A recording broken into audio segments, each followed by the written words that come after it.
Thank you very much, Mr. President, and thank you very much, ladies May and I gentlemen. be allowed just a few minutes of dialogue with you? I am not going to make a speech. I am not up to it. But I just try to impart to you.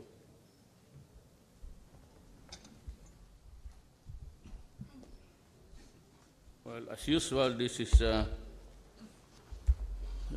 two-page speech. This would keep my mouth moving for about a minute and a half, then we'll have to say our goodbyes. But meron akong sasabihin sa inyo. This scenario has been repeated 1,000 times all over the country in the course of our national life. It is always the usual political come-ons and even impelling others to join public service. I'm one of them. I started as a prosecutor and ended up as being president. But in between the years, mabutit na rin yan maintindihan ninyo ako.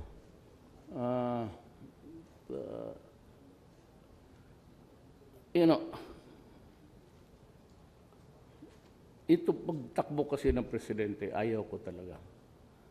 Unang-una, it's really medyo walang gana.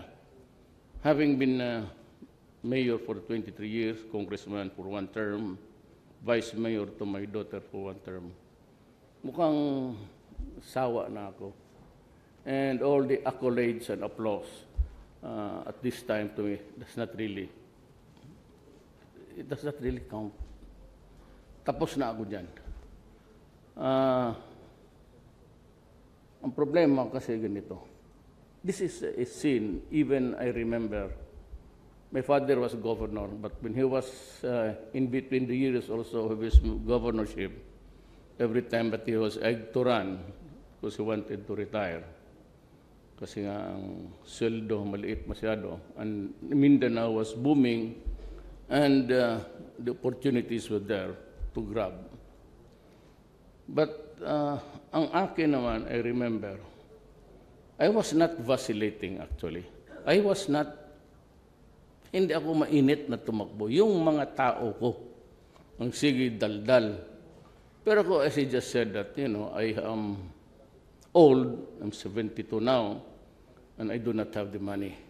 I do not even have money to spend for one day of campaigning. But somehow, itong mga politiko, itong mga well-meaning organizations and all of these things, sabay-sabayan sila magpunta ng bahay. But I remember a particular group. I hope I don't offend somebody of you, that group is here. Balik sila ng balik sa Davao. Sabi nila, tumakbo ka kasi ang bayan natin hirap, there is so much graft and corruption, nobody's minding the store, nobody's manning the fort, and so on and so forth. Eh ako naman sabi ko, una-una hindi ako interesado. I mean, nakita ko kasi, I have been under so many presidents. Corazon Aquino, Fidel Ramos, si Estrada, and si Ma'am Arroyo. And I served under Arroyo, although subrosa yung akin. I was just an advisor sa security matters, public order and safety, because I was also a member of that committee when I had a stint as a congressman. Yung ng tao, yung importunings ng tao, tumakbo ka na, wala na dito. Graft and corruption. Narinig ko na yan noon sa tatay ko. And I could almost guess the outcome of the behavior all of this. Alam mo, nung nanalo ako, I forbade the use of this plate number 6. That is an elitist practice which to differentiate from the other civilians and tayo. I've always stressed that we are just workers of government. I don't even call this a palace in my utterances. I just say it's my office. It's not a palace in a way. Huwag kayo dyan, kay mabigat yan, ilang taon na walang bigat pa naman yan. You hear the cracking, dive kayo banda rito kasi tagal na ito. I do not know if it's being checked from time to time. But anyway, sabi nila na, ikaw na lang, Rod. Ikaw talaga pag-asa ng bayan. And all the corny things that you hear about. I really do not know if I was that strong or not. But it turned out that I was really. But at that time, I never expected to win, frankly. Sabi ko, I would give them a good fight, maybe in Mindanao. But all other places, even in Cebu, sa rating, hindi nga ako umabot ng 3-4. So, I just, marami namang mga taga-Davao nagbigay, most of them, early money, wala naman sa labas. At ako, prangkat ako sa inyo, if you ask me now, I'll tell you, never accepted the money of the rich dito. Lahat na sila, the traditional guys na maririnig ninyo. Sabi ko, ayaw ko. Tuon lang ako sa Davao. So, it's shoestring budget. Meager allowances for all. Nung nanalo ako, ito na, cabinet na. Sinabi ko sa kanila, no, not for anything. Hindi naman ako nagpapakorni. If you really want, fine, but wag sa akin, gobyerno. First is that I told them to avoid, not even luxury, wag na yan. Any activity that would entail public spending. Bago magsakay kayo ng aeroplano, it might sometimes be upsetting to you for the first time to be riding in economy class. But if it's an office expense, doon kayo sa economy class. Huwag na dyan sa kasi nakakahiya eh. Lahat. And sabi ko, I do not use your Mercedes-Benz. Kasi yung ibang cabinet members talagang mayaman yan. Ugadi, si billionaire. Si Dominguez, maraming kotse, nagkukolekta ng kotse. So huwag ninyong dalhin dito yan. Yung mga yung ordinaryo, kung ano yung nabibili ng ordinaryong tao, yun ang sakyan ninyo. Yan lang ang hingi ko sa inyo. And do not display the trappings of power. Alam mo, everybody almost followed to a T. Problem is, may mga talagang di yung they cannot handle no power or they cannot handle the newfound glory. Kasi taga-gobyerno tayo, pumasok talaga yung you're somebody, you're clothed now with an authority na okay lang kung sisigaw ka dyan sa trabaho. But if you just like another despot, sigaw ka ng sigaw dito at ginagamit mo yung resources sa opisina, sometimes yung mga maglagay ng casual, yung iba gawing boy, tapos yung isa utilizing the people of the office for errands. You cannot run your own errands, but huwag mong gamitin yung para sa ako, ayaw ko. Yung ilang beses ko na sinabi sa I do not want the PSG guarding my family. Unang-una, si Inday, talagang ayaw yan. Sinisibatan niya. Yung iba naman, except for one boy, yung vice mayor, but the others are really complaining. I am complaining. Kaya maglabas ako sa Davao, only 3. Kasi nung una kong pag-mayor, sinundo ako na I was proclaimed. Ang style pala, when you are proclaimed, you're already under the jurisdiction of the PSG. Nung sinundo nila ako sa bahay, napakalaking entourage. And I saw blinker at the back. Sabi ko sa kanila, ano ba yan? Ano yan? Putang yan. Ano yan ang sunod-sunod sa atin? Sabi nila, ambulansya yan, sir. Ha? But scheduled ba ako sa ambo? Hindi, sir, precaution. Di sabi ko, magdagdagan na lang ninyo ng punerarya. Para tapos na. Kompleto na tayo dito. Kaya tinanggal ko talaga. Davao, 3 lang talaga. Minsan 2. Sinibatan ko pa yun. Alam mo, sabi ko nga, dito yung puntang biyahe kung saan. If it is your time, it is your time. Wala ka nang magawa niyan. Basi anong klaseng bendisyon ibigay sa iyo. If it's your destiny today, that's it. Ito ng isang, I don't know if it was pag Mindanaoans, there was really no purpose to it except to talk to the guys. Kasi mainit nga ako talaga sa droga. I've noticed that when he arrived, kasi noon ako, about mga 10 uniformed policemen. Naano ka agad ang attention ko sa strings of security. Taga roon sa Mindanao yun. Hindi nga manalo ng barangay captain ang putang ina. Bakit pa kung bigla na lang magkabinet, naasar ako noon talagang pag-alis niya, doon nagsirena. All of my life, ang tatay ko, gobernador, hindi kami nga nakasakay ng kotse niya kailanman. We were never allowed even to touch the Chevrolet of the government's surrender. Tapos, here comes the deal. Magbili ka ng, why would you buy a fire truck worth 18 millions sa Austria? What's the kung spare parts, maghintay ka pa. Marami naman dyan, mili ka, Isuzu, Hino, mayroong supply, may inventory, nandito sa Pilipinas, may factory pa. Right in that meeting, I said, you're fired. Sabi ko, you're fired. Tinanong ko siya, have you read the advice of your own legal office? And I said, I have not read it. What the hell? Pero hindi niya alam, nandoon yung memorandum sa harap ko.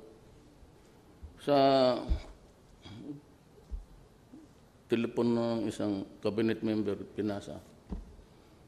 Don't lie to me. Did you or did you not? Sabi niya, I did not. You are lying. Fired him. Please go out. You're fired. Yung ganun. Might be small things, but nakukurnihan ako sa Bisaya yan, nahihilasan. Tumitindig yung goosebumps. Kaarte naman itong putang inan to, akala mo sino. Wala naman tayo, or just, okay,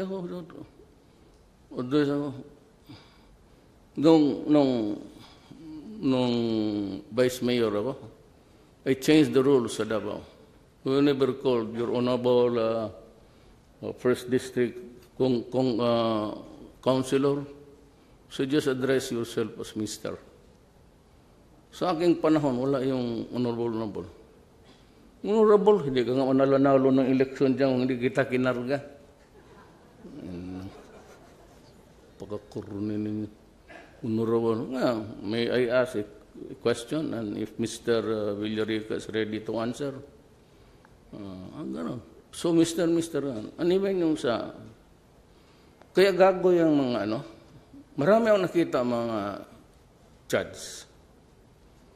Isa rin bali ang mga... Maglagay ka doon sa office, pagpasok mo, honorable judge.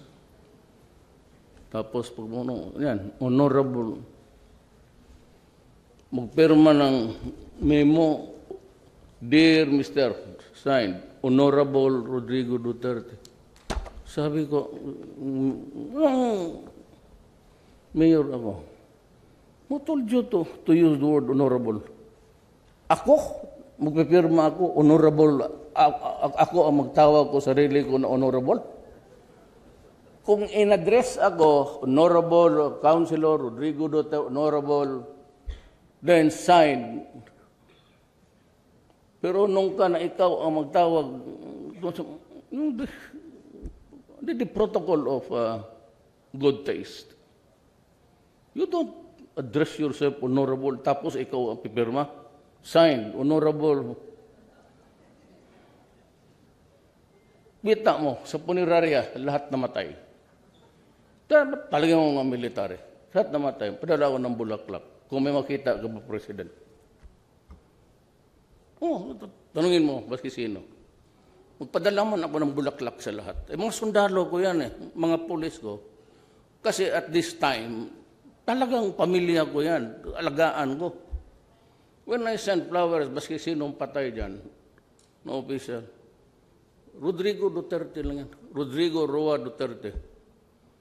Hindi ako naglalagay ng president, gano'n. I do not do that. Baka hindi alam ng tao yan. Kasi nga, sa Amerika, gano'n They address, even the congressman as Mr. or Madam. Tayo lang napaka-arte na hindi naman bumabagay. But still, graft and corruption. Alam mo, magkaibigan tayo lahat. Kasi kung hindi tayo magkaibigan, hindi ko kayo i-appoint. Punta na parang nagkamali kayo sa corruption talaga. Babanatan ko kayo. Yan lang ang hiningi ko. Gawa ka na, magkalat ka na, magsigaw-sigaw ka dyan. Huwag lang yung graft and corruption kasi pati ako madadali. You know, all the years na ako sa awa ng Diyos. 23 years, wala akong... Dito sa Malacanang ito, I never signed anything about money. Not anything about allowances. Wala akong allowances, wala lahat. Wala talaga ako. Ni meal allowance, wala ako. Ngayon ko, sabi ko, ako hasildo lang ako. Maghanap kayo ng voucher dyan, wala kayong makikita. Kasi tapusin ko ito na yung pangako ko sa tao. Panindigan ko talaga yan. One is, I won because I said. I won because of the issues that people wanted to hear. Graft and corruption, droga.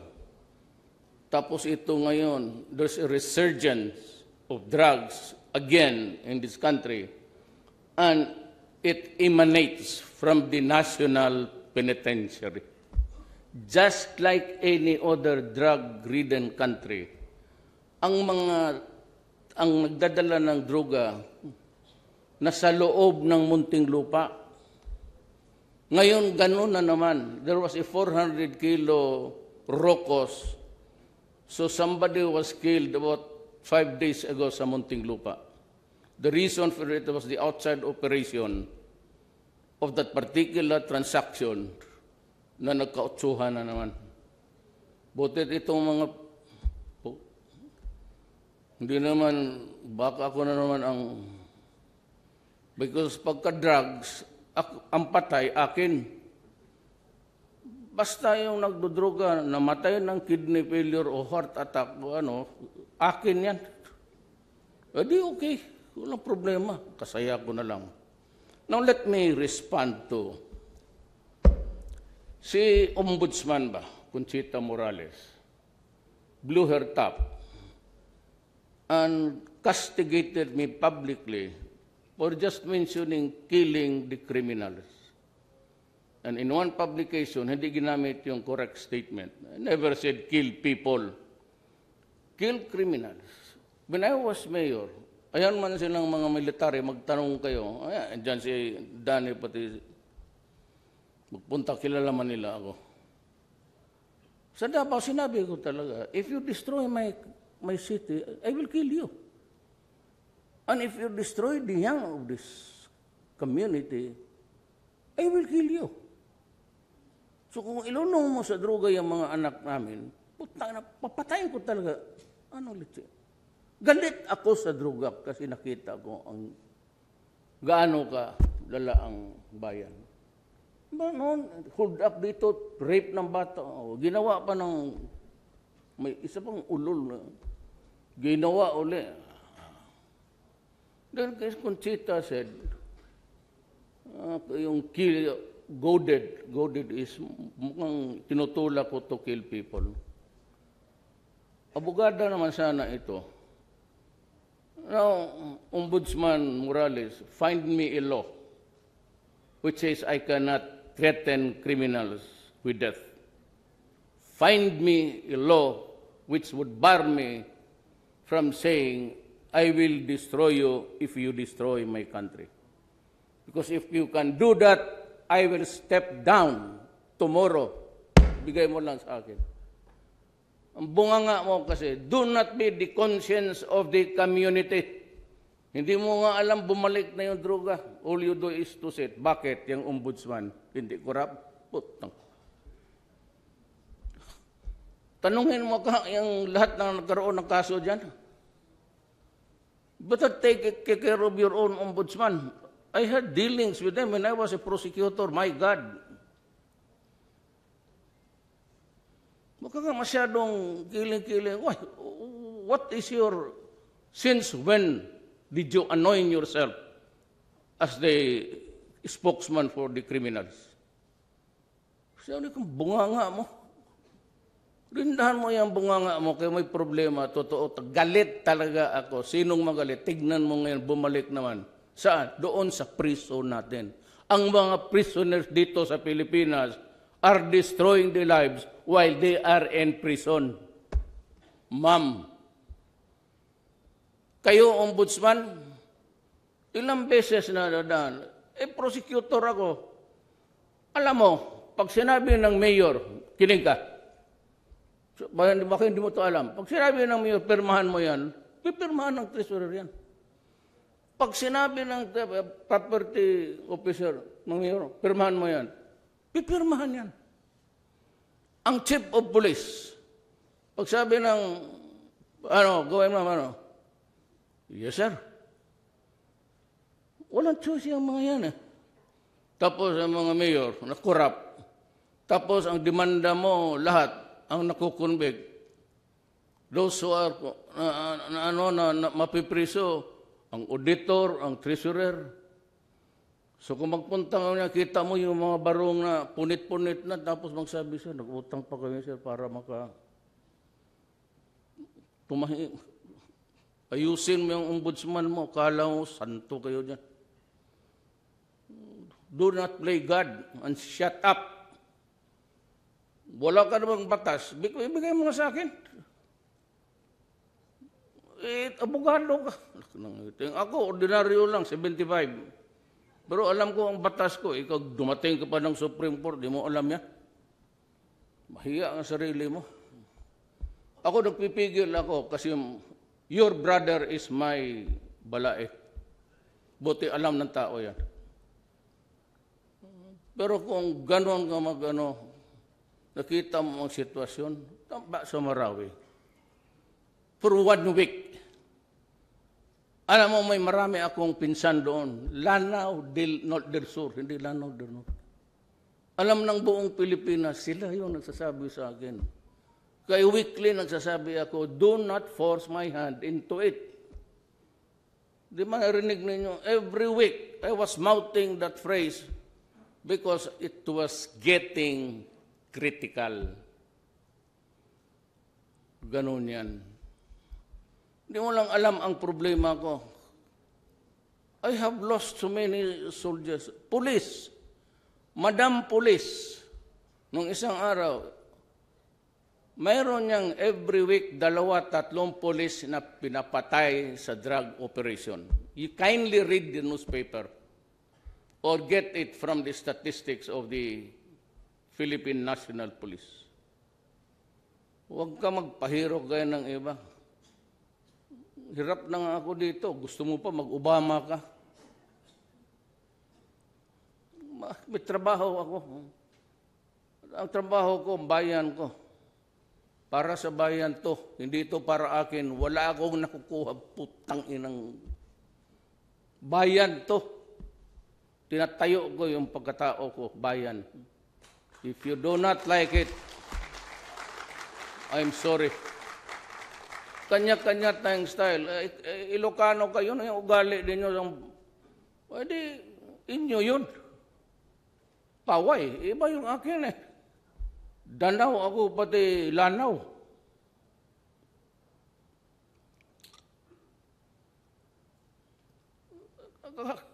Akala mo ba, everyday na babasa ko yung briefer, my heart bleeds. You know why? I'm losing soldiers, ganun karami. Hindi naman in-expect na ganun talaga kalawak yung... And I declared martial law and sent the soldiers there to die. Tang-inang yan. Kaya ako galit sa droga. Hindi si Maote. When was the first time that you read his name in the newspaper? It was during the buy-bust operation because operating the biggest laboratory noong yung mayor sa... Forgot the place. Lanao. I went there. Hindi lang nga pinakita yung ano. May isa pa ditong drug na isang NBI director, isa ka pa. Putang inabantay ko sa akin. Yung sa Catanduanes, sinisekreto lang ninyo, hindi nyo binabalita. Bilyon yun. Balik tayo dito. Pag ganun, wala talagang katapusan na ito. So I expect them to criticize me again. But I will not take it sitting down. Noon, sinisikmura ko kasi presidente nga, you behave. So taguin mo yung pagkatao mo talaga. But if you do that, you bring the worst in me. Bring out the worst in me, actually. Baski sino, pinutang ina ko nga si Obama, kayo pa.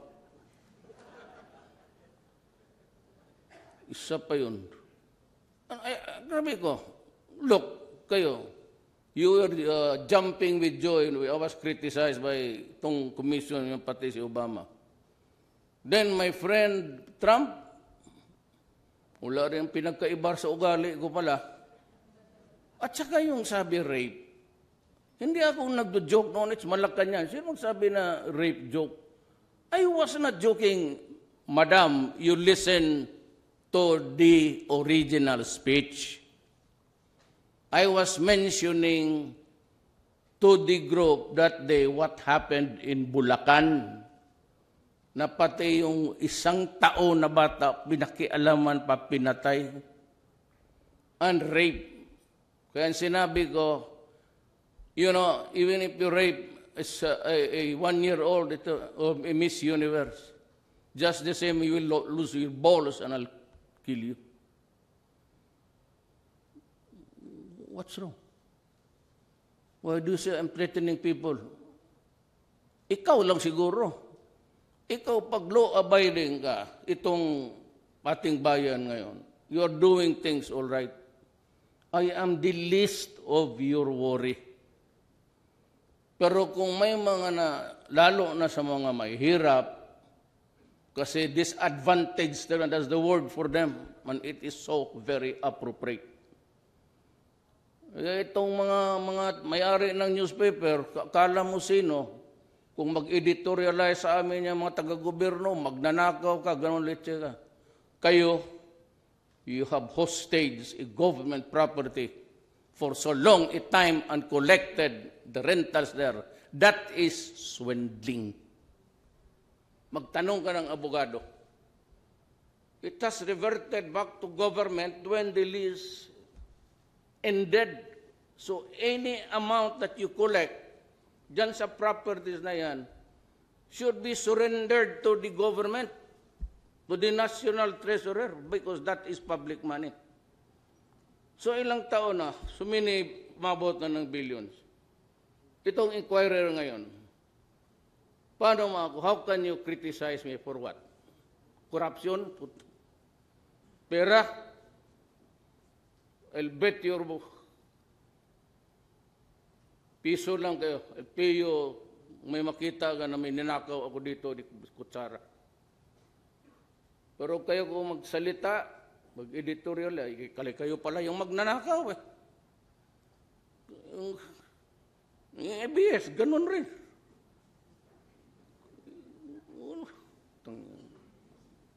Tingnan mo muna yung Gabi Lopez. You dealt with me. Remember, you entered Davao City sa cable. Di kita kilala, kinausap mo ako sa hotel. Tanong kita ngayon. Pag nasabi mo na magkano utang ko sa'yo, ano sinagot ko sa iyo? Sabi ko, hindi ako ganun. Iniwanan ko kayo, nakaupo dyan. Kayo mga apat kayo. Sabi ko, sige. Sabi ko, saan yung application mo?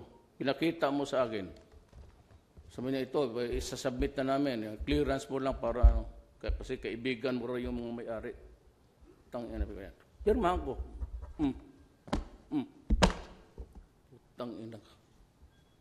Tapos ko magsalita kayo. Tinanggap na yung 2 million ko, tapos hindi ninyo pinalabas yung, what's the fucking... Sinong hindi magalit niyan? Mahina nga ako noon. Hindi ko pa naman alam what was the real score. Tanggapin niyo yung mga pera namin. Ako, si Alan, si Cheese. You didn't even bother to explain na hindi na program namin yan. Hindi know what this... You offered to return the money through a receipt na gawa-gawa lang. Sinauli ninyo sa Davao. Kayong mga mayayaman, you're hanging on to a lot of things that are government-owned.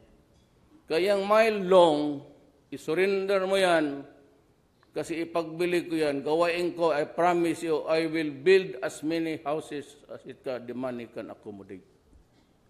Gawain ko lahat yan ng pag-ibig, pati yung mga sundalo, gawaan ko ng mga bahay. Yan ang gawain ko sa pera. And I commit that to the nation. Sa lahat nakikinig na Pilipino, igagawain ko yung bahay para sa mahirap.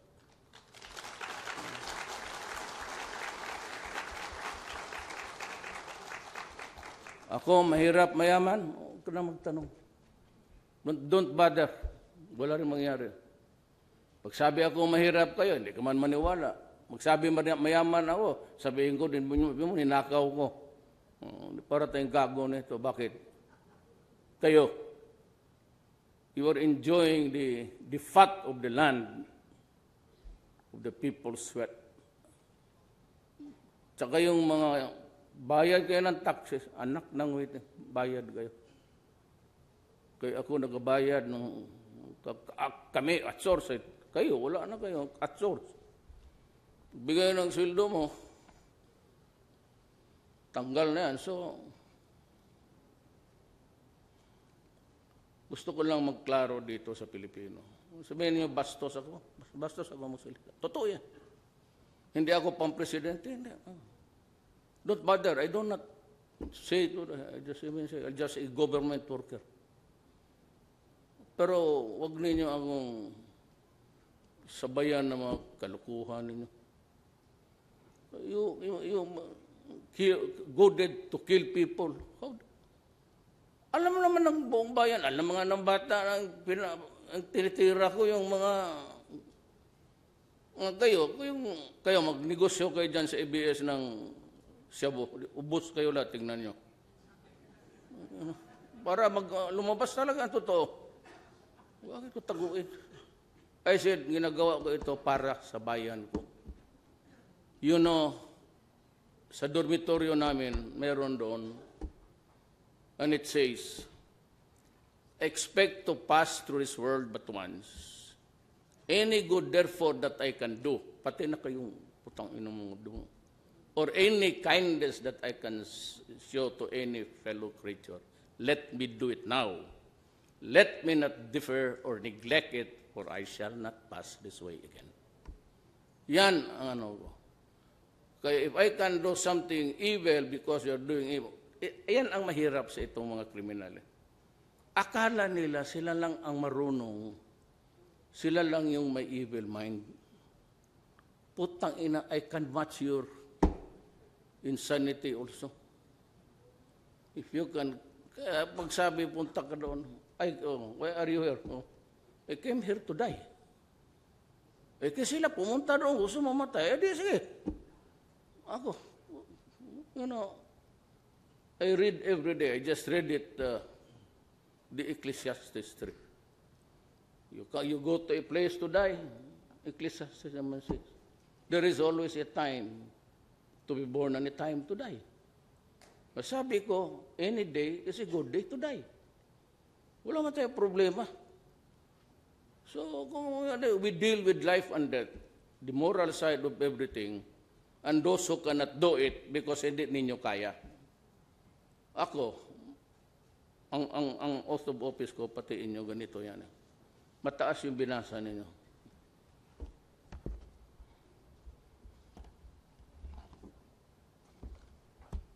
It's just say, yung inyo, naging military man kayo, pati ngayon, it's just say that I, Rodrigo Duterte, will do everything to preserve and defend the Filipino people. Yan lang yan nakalagay. Wala yung martial law. Hindi mo yung martial law, magpatayan rin. Yung martial law. Hindi naman ako mag-martial law kasi gusto kong tumira dito ng matagal. Kaluma, ano itong yawa na ito. Hindi man palasyo. Hindi naman castle. Wala ako dyan. Wala akong sa, I can go anytime. Sabi nga sa military, you want to mount a kudita? Do not do it because mag-away lang kayo ng mga security ko or also policemen. And you just tell me and I'll ask you to come here. Sige, dyan. Oh, taas kamay. I, General, being a member of the junta of the Republic of the Philippines. Kayo na. Babaguhin ako sa Davao, ha? Huwag lang niya ako galawin. O, totoo. Huwag mo na akong girahin. Tawagan mo na ako dyan. Sabi mo na, mabuti yung may handshake. Para pag-usapan ng tao, pagkalit-silit, dani yan, pati sila yan, hindi ako, bahala kayo.